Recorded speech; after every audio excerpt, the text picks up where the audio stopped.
Hey guys, welcome back to a new video. Today I'm going to be showing you the best controller settings, the ones that I have been using recently, and I did switch it up quite recent, and trust me, it has made an absolute insane change to my gameplay.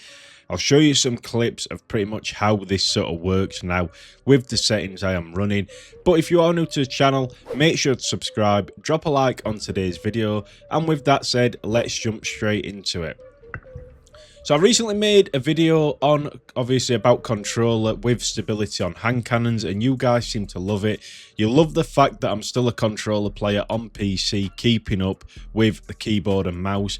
Now this video is going to be for controller players on PC and console. So if you're on console, don't worry, these settings still apply. It's just going to make it a lot easier if you are on console, because you're going to be playing console controller players only. So let's jump into the controller settings. Now, recently what I have done is I've changed quite a few things around. I used to play on around about 10 sensitivity. Now, don't worry, it is decent and you are accurate with 10, but I feel like my movement, it just wasn't great. The higher sensitivity you guys can go, it's going to help you, but you've got to get that balance where you've got good movement and good aim, so it's going to take you a while to get up there. So what I would recommend doing is just going up by like 2 sensitivities per week till you get up to around about 16, 17. I feel like 20 is too much for anybody, but I feel like 17 and 16 is the sweet spot for your look sensitivity. Now don't worry, because it doesn't affect you sort of hand cannon aim, anything like that. You want your ADS. I don't know what this is actually set to, but I feel like 0.8 is the smooth spot for controller players, especially when you're aiming down sights. It's just fast enough to flick, but it's also really easy to control. Now we have not inverted, auto look centering. If this is on, turn this off. This is going to mess your gameplay up 100%. Sprint turn scale, I actually have that on default. Now I've always had that on default, so I've left it on that. Then for our controller vibration, I have it on. If you play with it off, that's fine, it doesn't really matter too much. This right here, double press delay, you want this on the lowest. That basically means you're going to be able to dodge, use your abilities a lot better and quicker by doing this. Then for your dead zones, it's important that you guys have it on the lowest you guys can without getting stick drift. So you will have to play around with this. For me, I can have 0 on that and 0.2 on that one. But it's going to depend on your controller sort of lifespan and if you guys have stick drift.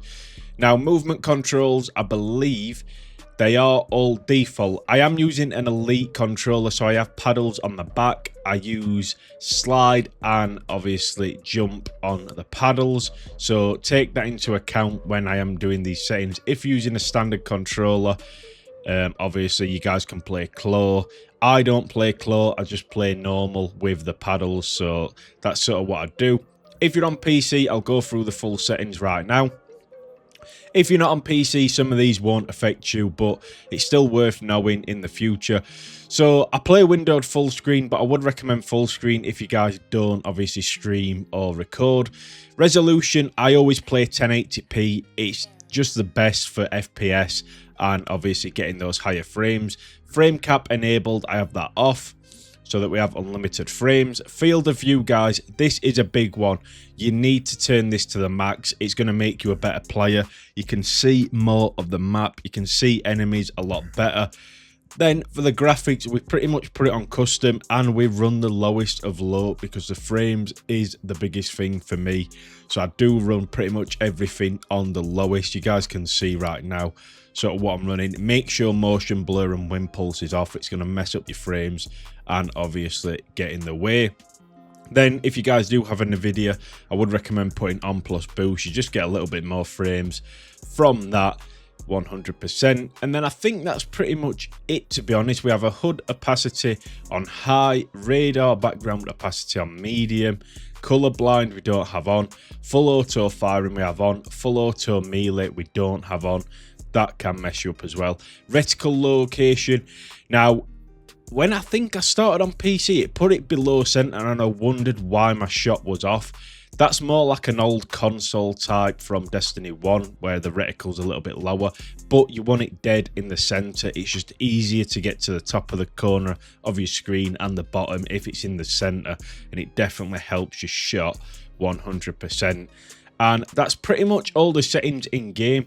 I'm going to pull up some clips now with me using this sensitivity and just show you how good it actually is to run a higher sensitivity in the game. It will take some getting used to, but trust me, if you guys want to keep up with these keyboard players, you are going to have to go the higher sensitivity. So let's jump into the gameplay and I'll give you an analysis. Now, I like this clip because it shows how quick and the sensitivity it actually is. With a slow sensitivity, I would have never got this kill with a shotgun. Watch right now, as our enemy's in our face, quick flick up, and then boom, we hit the headshot. That is because we have that high sensitivity. We can do shots like that and control them. Next clip is on comp against some PC players. As you can see, look at how fast I can move now. That little shotgun jump up, and then we do actually get the free piece. Now, this is in comp, so it's against good players as well. And trust me, it's an absolute game changer, this high sensitivity. Now, this next clip is going to show you pretty much how good the controller can be. Even in air, you can see we're hitting heads. And to be honest, I want to show you this clip because a lot of players don't get out of danger when they need to. We get that first pick, we know we're not going to get that second, so we just back up, lay some damage. There's a guy there, and I think, no way am I challenging that. I'll just regroup, regen, and that is how you're going to play. But this right here, I go in, I didn't realise there were two, but because of that quick sensitivity, we managed to take a trade, which is pretty insane right there. For a controller player to take a trade with that quick flick, it is a really good little method. Now, I know my gameplay isn't perfect, and this right here was me getting out of a bad scenario, and I will take this. So I've pushed him, thinking I'll get him, but I didn't realise there was two there, so I've dodged, he's in my face, and look at how quickly I managed to get that flick shot. So this is a very similar clip as well. We're using the Chaperone. I recommend slug shotguns on controller. They're just insane. But look at him, he's flying at me, full pelt, boom. It's just switched, got that flick off. And as you can see, we're hitting the hand cannon shots as well. And we do in fact kill him, which is an insane little game clip in my opinion. This clip right here just shows you how accurate you can be on a controller. So we've just hit a 6 tap on them two enemies, lining up for the third, and we've hit 7 crit shots right there. So the sensitivity does not put your hand cannon aim down at all, simply because we obviously have that ADS speed. Now this final clip just shows sort of how I play. So I play I'm not an aggressive hunter, to be honest. I like to play back, use my invis, get the pick. So we've picked that guy up behind us. I'm just checking out where they're spawning, that sort of thing. There's heavy up, so I know there's going to be enemies. He's just died on my team. So I'm putting a shot into him on heavy just so it stops him getting it for a second. I flick to him because I've seen him. He comes out, and this is where I want to show you this again. I keep my calm. A lot of hunters here would have dodged out the way of this guy, but if you just stand still and do a bit of strafing, you guys will win pretty much 90% of your gunfights. You don't have to do that much if you are accurate, and with these settings you guys are going to be super accurate. So I hope these settings do help you. Let me know what you guys are playing in the comments, if these settings helped, if you guys would change anything, what sort of, if you're playing claw, because it is interesting to see how the players are acting in Destiny 2 with controllers. And let me know if you guys are a controller player or a keyboard player, and as always, I will catch you in the next one.